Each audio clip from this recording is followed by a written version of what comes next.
Дәшіп тұра, яңғыратып күклер бірдесін, мәзин азан әйті. Шол мезгілде тын қалмыша нешік түзәлсін. Азан білән намаз арасымы, яшәү белән үлем арасы.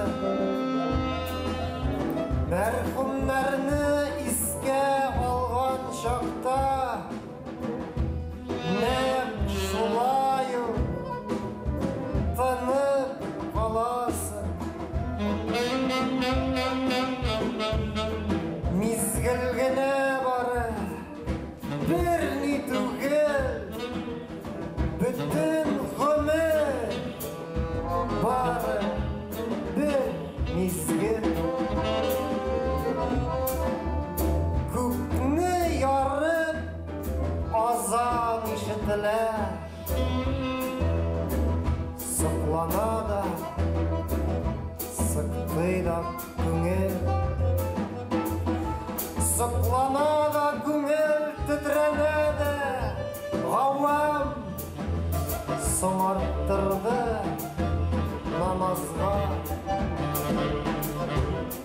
Дүния қуып, дүния қойды біреу, намазлары мәңгі қозада.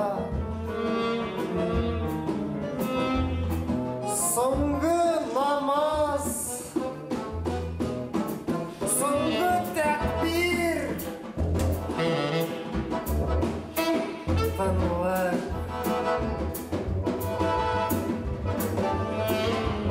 Яш тығыла келіп көздерге, алда ләхет ята.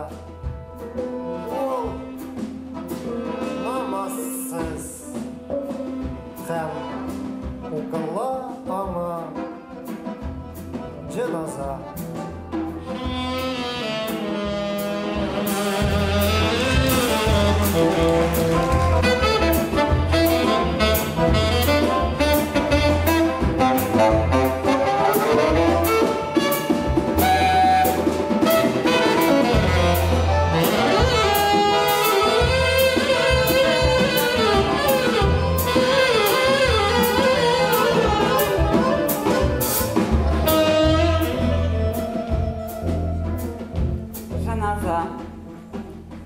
Что хотят сказать нам минареты, стройно устремляясь в небеса? При призывном пенье муэдзина города смолкают и леса. Миг между азаном и намазом, целой жизни маленькие дни. И когда ты вспоминаешь мертвых, тоже умолкаешь, как они. Краткий миг от жизни и до смерти, только миг побед и неудач вторит поднебесному азану всей души ожесточенный плач. Плач восторга, боли, ликования из-за дел пропущенный намаз. Кто за миром гнался, мир покинул, час намаза, ныне скорби час. Тишина, последнее прозрение, слезы застилают всем глаза. Человек не отслужил намаза, и над ним поется жаназа.